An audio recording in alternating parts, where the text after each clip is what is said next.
forgot to do the and we're live, and we're editing along the way. I'm with Justin, is it? Yeah, Justin. I was about to say Jason, literally. I was about That's to say fine. Jason. I answer to the name Jason. I get called that so often. Do you really, literally? So often. Even my stepdad even called me that at his wedding when he was thanking. Oh, no way! When he was thanking everyone for actually arriving from overseas. So that's why I've been called it so often. I'll turn around and say yes. I won't even correct people anymore. You don't, because it'll be awkward afterwards. Okay, like this moment right now. I'm really excited to be with TalentVine. They're doing some great jobs in terms of disrupting the innovation space within recruitment as well. But let's introduce yourself. Can you introduce to everyone who you are and what you do? Yeah, sure. So my name's Justin Falk. So I'm one of the co-founders and CEO of TalentVine, based here in Brisbane. And essentially what we're doing is we're making it a lot easier for employers to work with the best recruiters out there, and just simplifying and making it more cost-effective, the whole outsourced recruitment process. Excellent. Translation, they just make you find good people. Absolutely. Good talent. Yes. The best talent, and making sure you can retain them. Retention is really important because everyone, especially within this lifestyle, millennials, they said that people we're looking for jobs. Like the average millennial is expected to change their jobs like 10 times within 2 or 3 years or something. Yeah. And retention is really important for a lot of like recruiters, like for like a lot of employees, right? Absolutely. Retention is the most important part. It's when people always look at recruitment, they look at the recruitment fees, but the true cost of recruitment is actually getting it wrong. Having to rehire when you go out to market, having to find someone out, because the disruption that this brings to you and your team is huge. Lost productivity, bad code being written. So it's so important nowadays to find the right person and be able to nurture them, especially for millennials and younger people. It's a completely different way of managing. Interesting. We mentioned and talked about like how you, for 2 years, was it 16 months, you just grinded it out when you first started your startup? Yeah, that's right. So it's because it's like overworking yourself. It's so glamorized in the startup space, and if you're not working these 80, 90-hour weeks, then you're just being lazy. So, and I kind of I bought into that, but then at the same time, when you're not earning a salary anymore, you need to get a product to market as quick as possible. So yeah, it was about 16 months that I went without a work day off. And when you're bootstrapping, so bootstrapping is like you're trying to have minimal expense or burn rate when you're like creating your startup, right?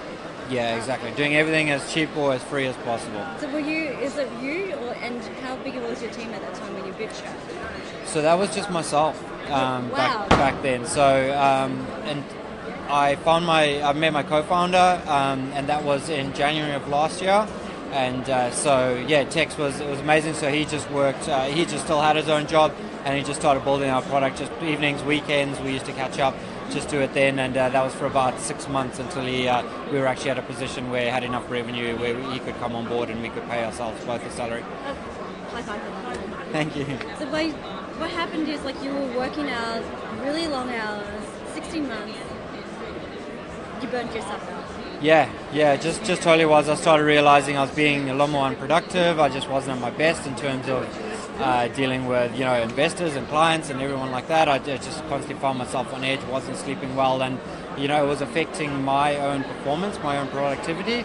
So I had a family holiday over in Singapore, and I got over there, and my sisters and my mom were in tears, and they were like, "You're a complete shell of a man. You're not yourself. You're not engaged." And I was, very defensive, and I was like, I'm in the startup world. This is what I got to do. It's all part of the process. And after about 2 or 3 days of pretty much sleeping for 20 hours a day, suddenly, all of a sudden, felt like myself again. And I came back. And so after that point, I actually realized the value of rest, and that it shouldn't be this overworking shouldn't be glamorized. And I'm a better person. I can fit more in fewer hours when I have time off. You're more efficient, more self-aware. Sounds like it, and you sound happier, dude. Yeah. Just saying. It's all a facade. No, I'm happy. yeah. And what is one tip would you like to give, or like that you implement that has made a difference in terms of balance? I think stay true to yourself. Because the whole startup thing can be so all-consuming. Everything from the moment you wake up, the media that you consume, getting onto your emails, the people that you spend all your time with are, startups and investors and clients and that. So it just becomes your life. But stay true to kind of who you were. I think don't let that become your only identity. So for me, as I'm quite a competitive triathlete still, so I find that taking that time out and making sure that I had to spend time on my bike and running and swimming, and spending time with those friends who are triathletes as opposed to just the startups lets you kind of keep that balance, and so when you get back up into the startup world, you're more energized again. You mentioned sometimes you have 1 day a week off just to have what your brain works, right? Yeah, for sure. So one full day, I might check my emails if there's anything kind of crucial and urgent. I'll respond to that. Otherwise, I have 1 day where I don't really do anything that's that proactive, and make sure I just get to rest, and then I'm back to full strength again. Awesome.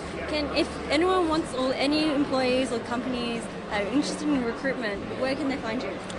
So best way to find us is just TalentVine, so it's vine.com.au, and we've got all the information there, so any great recruiters as well, we're always welcome.